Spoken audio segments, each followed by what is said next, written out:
Welcome back to The Courage to Speak with me, Leonie Mellinger, the podcast that asks, what does it take to have the courage to speak up and speak out in life? My guest today is Professor Dame Carol Black. Dame Carol built an outstanding medical career as both clinician and scientist. The centre she established at the Royal Free Hospital in London became internationally renowned for research and treatment of scleroderma and other connective tissue diseases.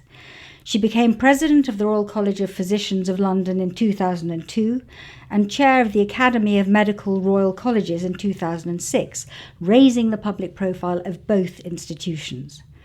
As UK National Director for Health and Work and latterly an expert advisor to government, she authored 3 influential independent reviews on workers' health and well-being issues, pivotal to productivity and national policy.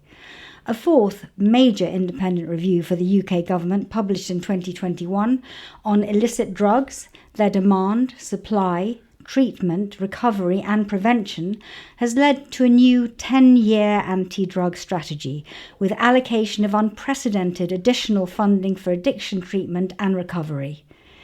Dame Carol is currently chair of the British Library, the Centre for Ageing Better and Think Ahead, the government's Fast Stream training programme for mental health social workers.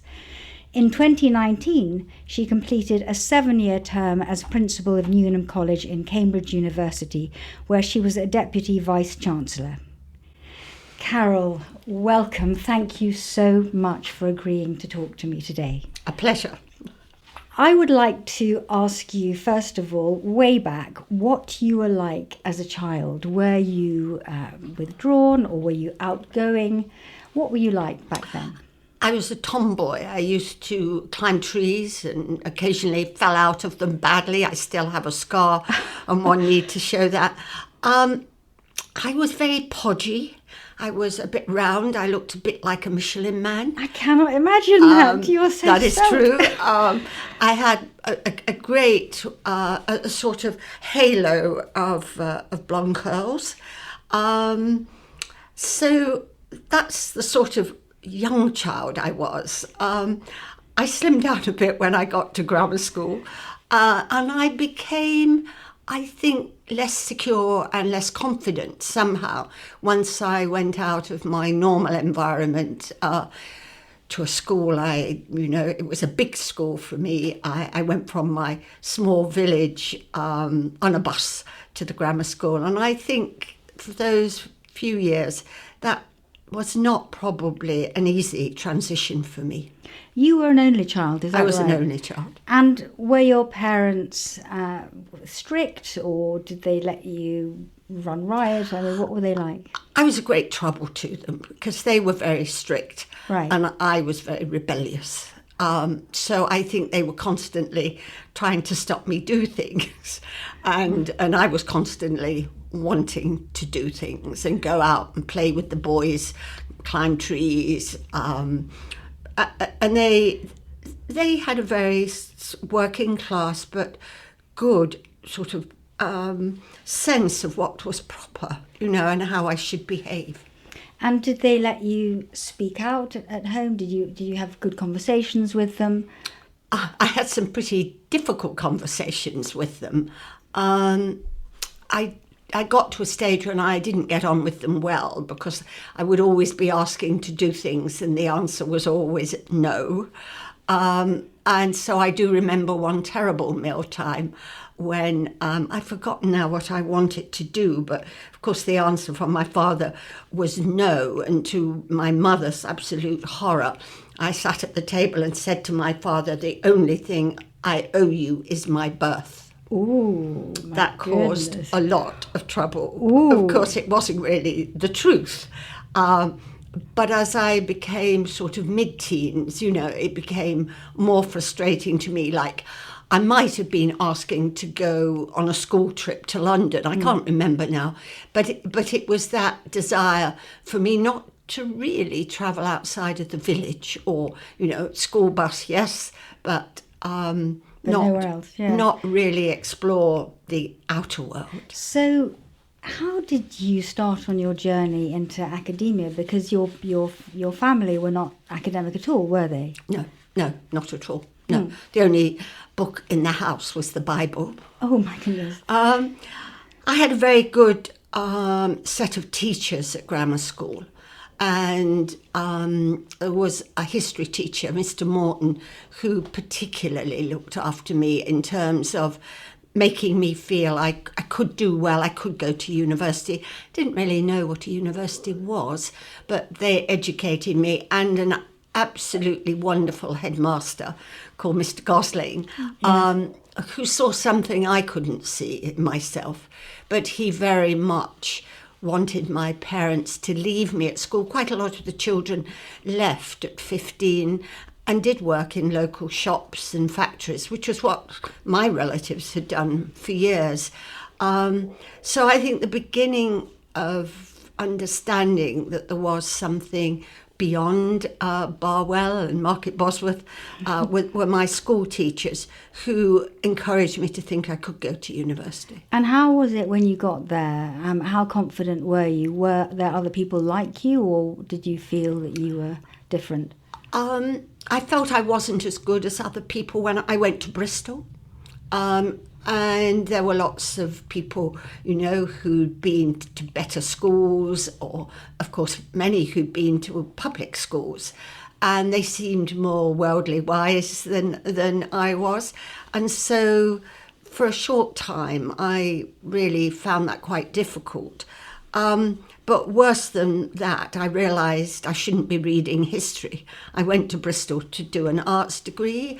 My first degree is in history. Oh, I see. So how did you make the switch? Well, I didn't make the switch immediately. I did indeed complete that degree, although I hated it, because I didn't have the confidence to think anybody would allow me into medical school, nor did I think, I didn't know how to do it. I didn't know how to go from an arts subject to a science subject, and I didn't really know who to ask for help. So I took an easy way out and did a year qualification as a medical social worker, thinking, well, I would work with patients, but not in a medical setting. But when I started that course, I realised quite quickly I jolly well had to have a go at doing medicine.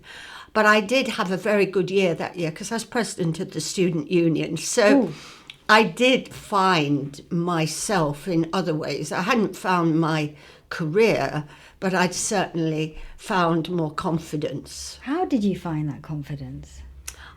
Well, I was lucky, as I said, at school. But then when I went to university, I was in a hall of residence.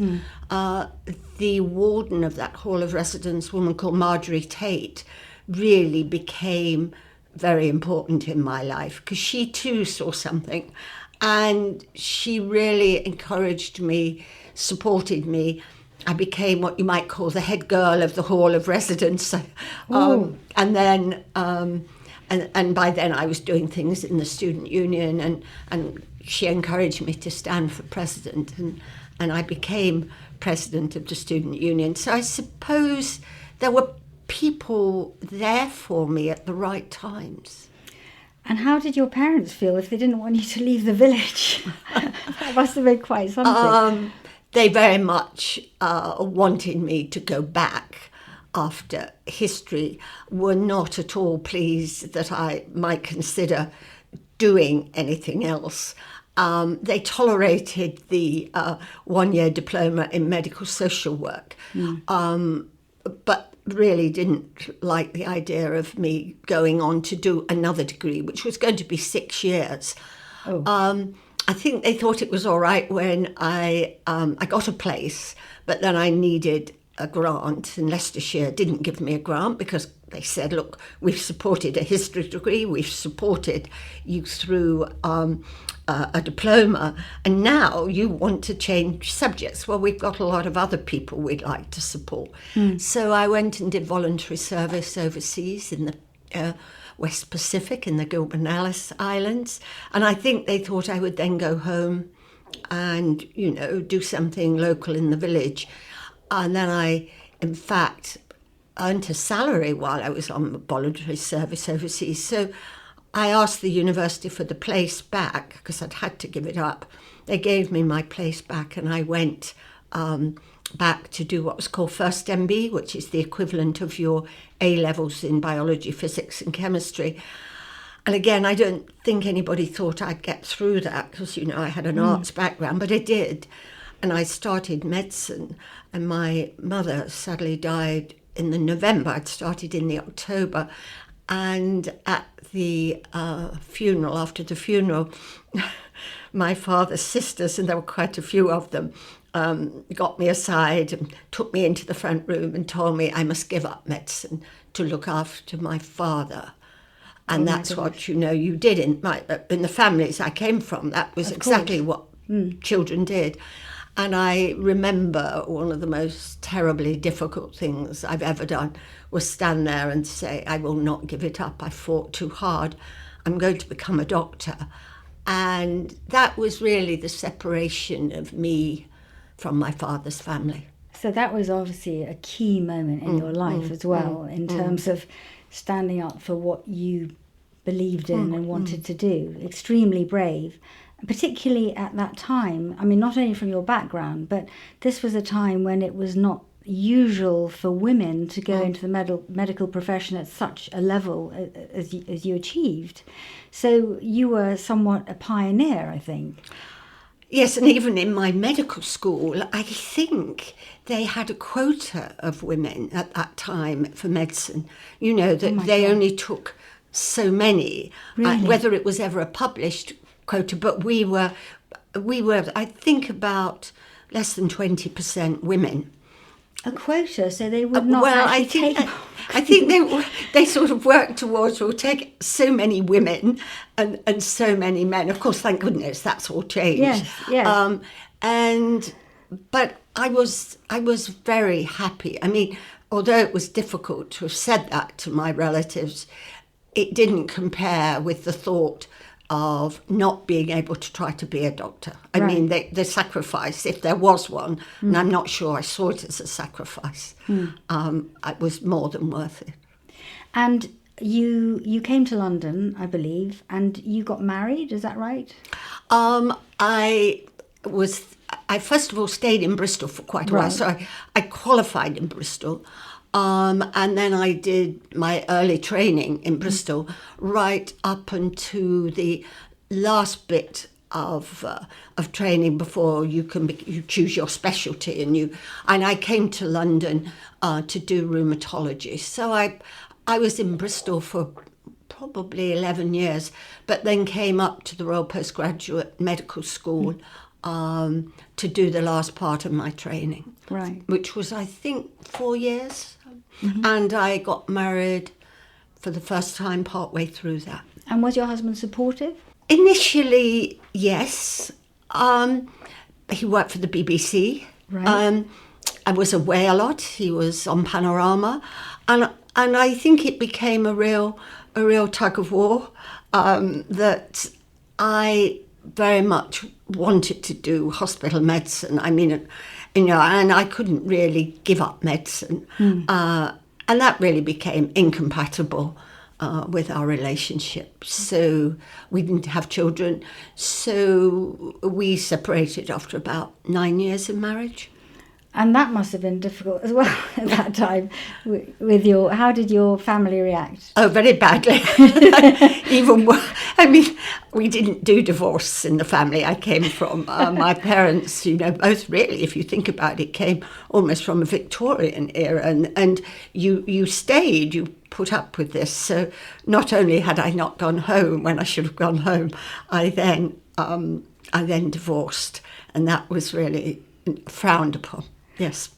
And how did your male colleagues, how were they with you being at a similar level to them? I would say, on the whole, at a junior level in medicine, it was fine. I didn't, even though we weren't many women, I thought we were extremely well looked after, very well taught.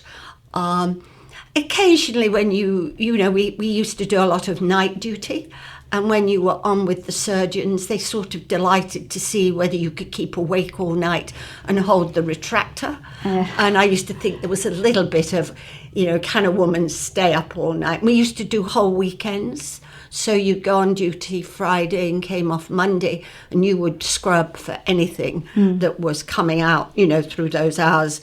I didn't really feel it until I got to the higher levels of medicine. Then, of course, it was more rarefied. Exactly. And not so many women. So when I was...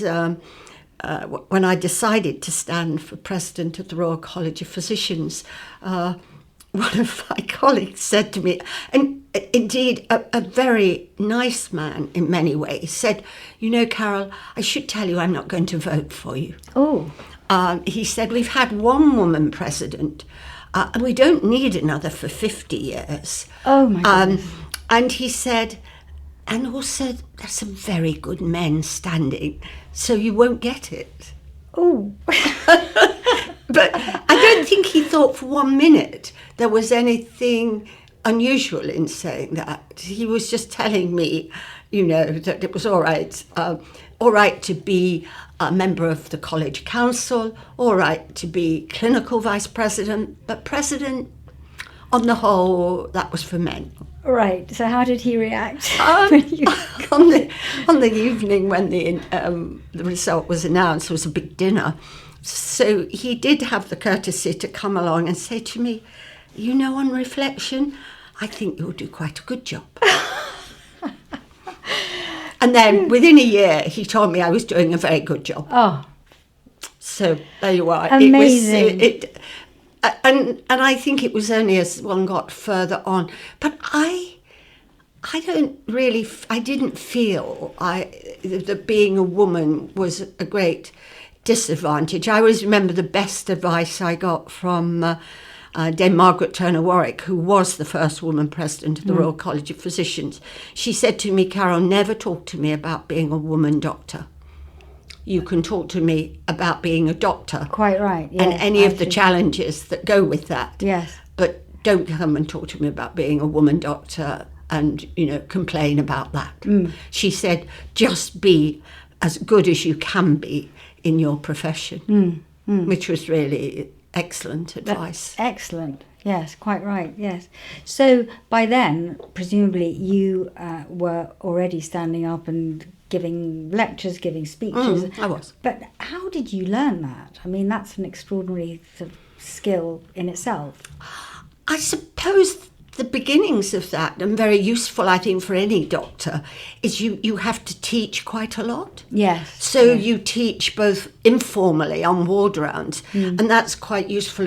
You don't have any notes, and you're around the bed, and that is a very good way of communicating with a small number of people.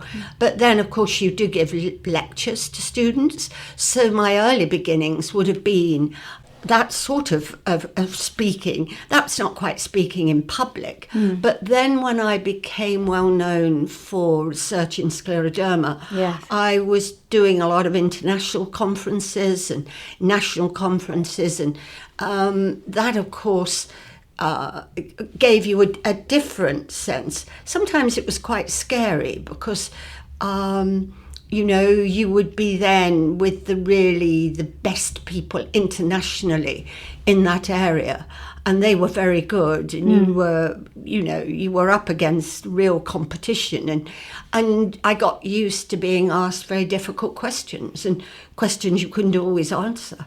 So you had to learn how to make the most of those occasions without being too scared. And have you had any negative experiences of either speaking in front of an audience or saying something that had a bad reaction? Oh, yes. I was just thinking of one very difficult occasion when what I said about the training of women doctors was completely misinterpreted. Because what I was trying to say was that if you're going to have more women in medicine, yes, then you have to train more, because women will do part-time work. And if you want them to be as able to have as good a profession and as good a career as, say, their male colleagues, you do have to put in quite a lot of extra support.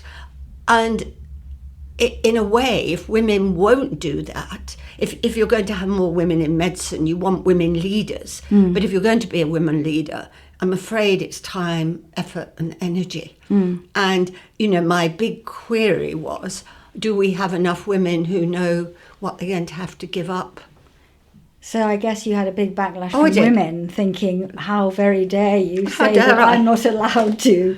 Almost as if, therefore, I wasn't supporting women. I was trying to be really realistic of what... I'm not one of those people who think you automatically can have it all. I think you can over time, but I think it's sequential. Do you know that if you wish to... I've mentored so many young women doctors, and when they say, my male colleagues are publishing papers and they're getting grants and I'm not doing it so quickly. And one particular young doctor, very bright, I said, you've got 4 children. It's going to take rather longer and you're going to need a full-time nanny. She said, I want to be a professor of medicine. I said, well, actually, to be a professor of medicine, you're going to have to, do it a little more slowly than your male colleagues. And you're going to have to use quite a bit of your disposable income, I'm afraid, in childcare, because your husband's a full-time hospital doctor as well. So How did she react to that? No, she got on and did that. Oh, she did? And she's now a full professor. Oh. And her children are all, grown up, wonderful, and doing well. But I think it's kind of being realistic and honest about what it takes. And also, I care about medicine. I care about the profession. And therefore, I think women do have a responsibility to think, if we wish to be at least 50% of this profession, we better do 50% of the work. Yes, absolutely. And working for the government, I should imagine there are certain things that you can't say. So do you think there are times when it's appropriate not to have the freedom to speak out? I think what I've learnt about working with government is to realise, whatever the colour of the government, they have a very difficult job. And they, like us, are human beings, and they have vulnerabilities. So I always had some fairly strict rules to myself. I would never embarrass a politician in public. I would never purposefully say things that would, however much it would earn me, perhaps a second on the Today programme. I would never do that. I would always look for the evidence and be quite prepared on the basis of evidence to say very politely what the evidence said. But I think you need to understand very clearly that you shouldn't be scoring points. You will not gain their trust. And by the way, you won't get put into action the things that you found that matter to society. Because in working with politicians, I've always tried to take projects that would benefit society. I was interested in complex, difficult problems, whether that was, health and work, keeping people in work, the benefit system, whether it's been drugs, whether it was stopping smoking in public places. You need to be sure you are neutral and evidence-based, and then I think you can, say what the evidence is. And I suppose in terms of all the research you did into drugs, there are many potential banana skins that you could slip on. A lot of banana skins, and in the work I've done in the review, there were 2 exclusions. One was to I couldn't recommend anything that would bring about the change in the law. So, i.e., I couldn't do legalisation of drugs, decriminalisation of drugs, and I couldn't look at the care of drug-dependent people in prison. That one I should have pushed back on. The other one, I was quite frankly very pleased not to have to do it, because I could not, had I had that in my brief, have got anybody to concentrate on how we improve treatment and recovery. But so often I've been on so many programmes where people have tried to make me talk about decriminalisation and legalisation, you know, but I didn't research it, I haven't looked at the evidence, and I got used to sort of saying I won't be drawn. And how did you, as you went through life, gain more confidence? Was it just by the practice? Was it because you were fortunate enough to have the right mentors who made you believe in yourself?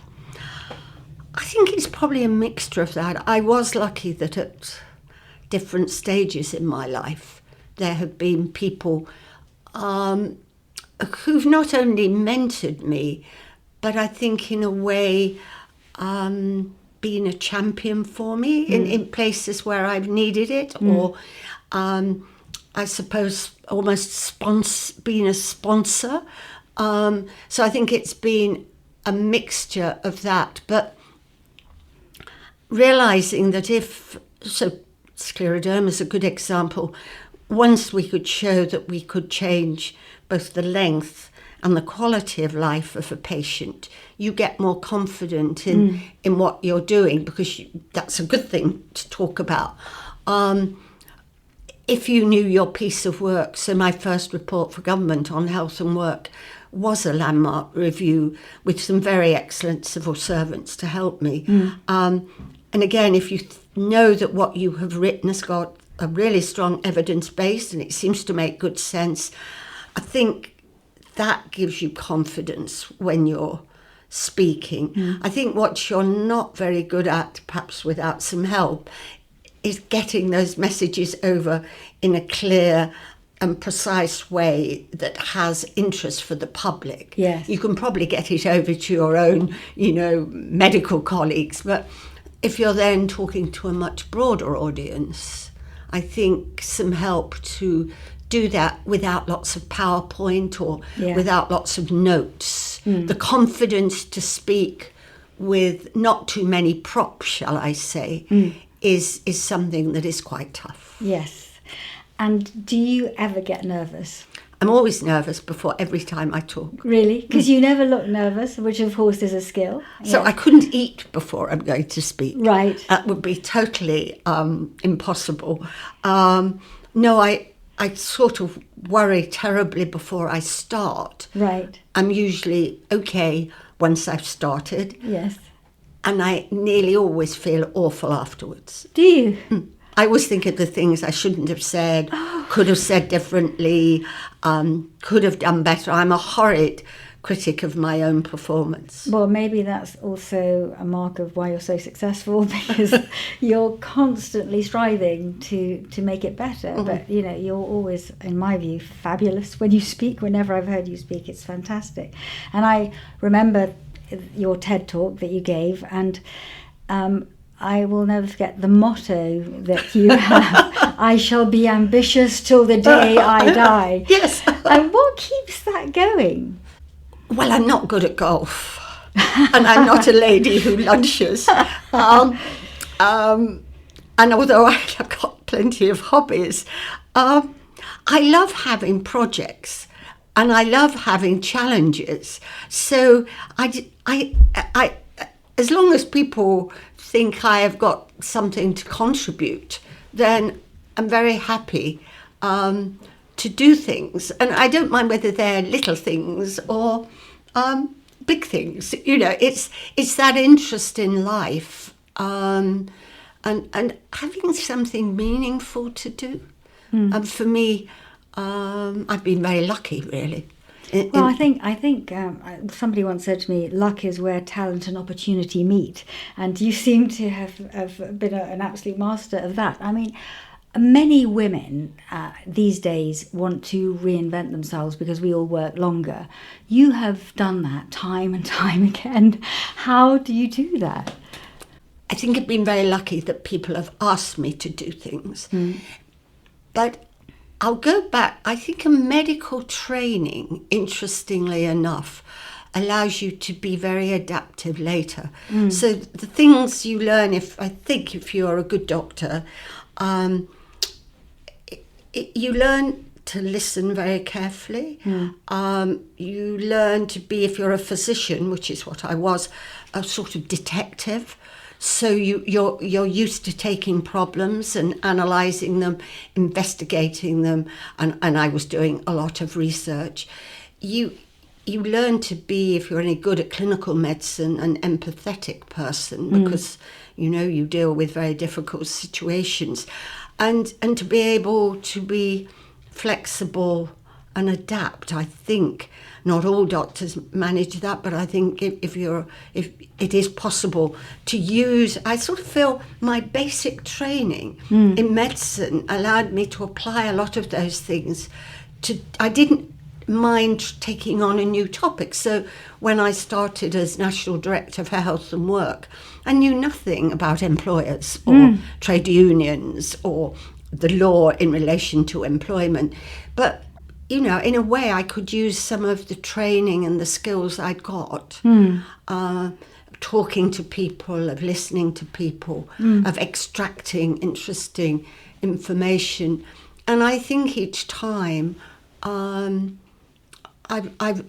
taken that attitude to it, that if the subject interests me, it seems worth doing, then I'll give it my all and have a go. And if you think about the things I have done in my career, they're nearly all in a way people-centred. Yes. And they are, in its broadest sense, health, although you could argue drugs is more public health. Yes.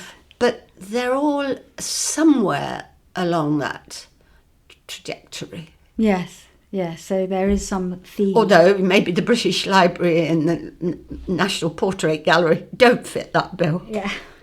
Yes. And do you ever feel that having done so well as a woman, there was an expectation in a way that you should speak up on behalf of women, and that's a bit onerous maybe? I've never really felt that. I felt that I shouldn't overtalk on behalf of women, that the important thing is to speak when you've got something really important to say. I don't think you should just speak, really just speak out for women when you've not got a subject matter or something. I felt passionately, strongly about women in medicine and allowing women to get to the top of medicine and do very well in medicine, and to make it perfectly possible for them to do that, and then for them to play their full part in being leaders in the medical profession. I've certainly felt strongly, as I've done the drug work, that women with drug dependency problems are really not well served. So One of the things I quite like to do in some of the work I'm doing now is think about, if you like, different sectors within drug dependency where we've tended to lump everybody together, but they're not just women, they're young people, there's LGBT. There are groups where you could say we haven't done enough careful thinking about what do they need. So I feel you should speak out when you know the topic and you can add something. But becoming principal of Newnham must have used all kinds of different skills. I mean, what led you to do that? It was because it was a women's college. I thought they'll never be interested in someone who isn't a Cambridge or Oxford graduate, is from a Russell Group university, but not Oxford or Cambridge. I wanted really, in a way, to take on a college where you could perhaps make sure that women did have the best opportunity to be their best selves, and within the within the college there was the chance for women, they had to lead everything. You know, they had to chair every committee. Whatever we were doing, it was going to be women leading, because that's all we had. We Yes. had women. So I also had a passionate interest in women in STEM. I didn't feel that women were prominent enough in the STEM subjects. And I was particularly interested in getting women into business and innovation, looking at some of the things that mathematics and the subjects where, if you like, as a college, we weren't really necessarily strong. And I loved the idea of seeing women perform at their best. And that was not just academically. I mean, our rowing team was fantastic during my time and came head of the river. In my last year, they were head of the river both at the Easter races and in the summer. So it wasn't just seeing them do well academically, it was seeing them flourish as women. So that was exciting. You had to navigate some tricky waters, didn't you, during your time? Because it was during your time that the transgender issue came up as well. Is that right? Yeah, yes, it was. And there were at that time 3 women's colleges. And 2 of those colleges went down the route of saying that they would consider applications from, for example, a man who was thinking of moving along the pathway and transitioning, if they had lived as a woman and they were at liberty to apply. We didn't go down that route, and that, of course, did leave me with some people being highly critical.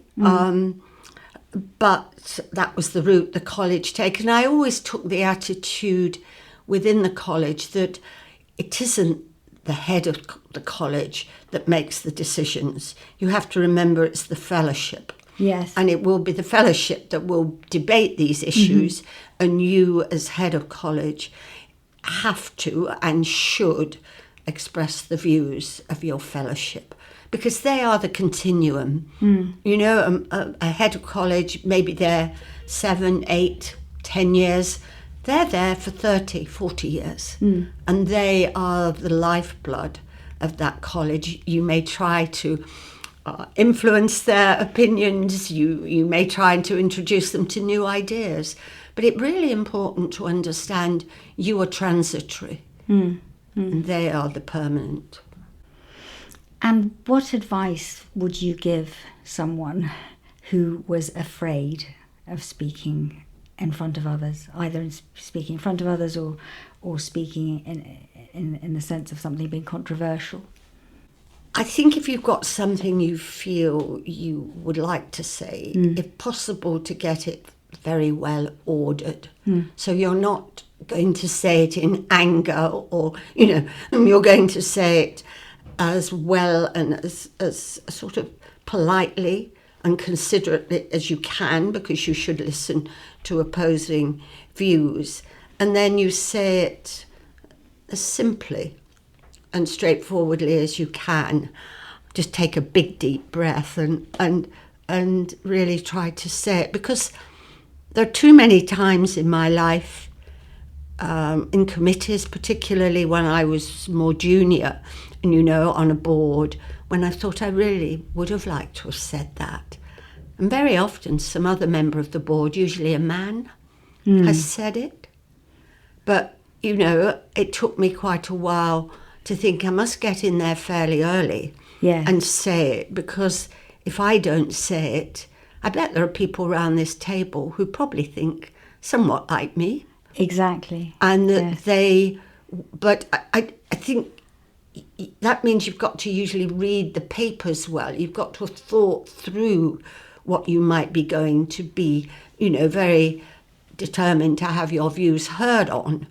And I think shooting from the hip, I wouldn't advise that. So the key is preparation. I think preparation, thinking about it, but then choosing the right moment. As I say, I wasn't very good early on at choosing that moment, I'd think, oh, well, perhaps I should go last. Yes. In fact, it would have been better to go second. Yes. And even, when you get very brave, perhaps best to go first. Carol, it's been such a pleasure talking to you. I find you totally inspirational, and I'm absolutely certain that others listening to you will. Thank you so much. A pleasure. Thanks for listening to The Courage to Speak, presented by me, Leonie Mellinger. The Courage to Speak is produced by Anushka Warden, with sound production by Theo Bosenket and music by Guy Pearson. For more information on The Courage to Speak, visit www.mellinger.co.uk.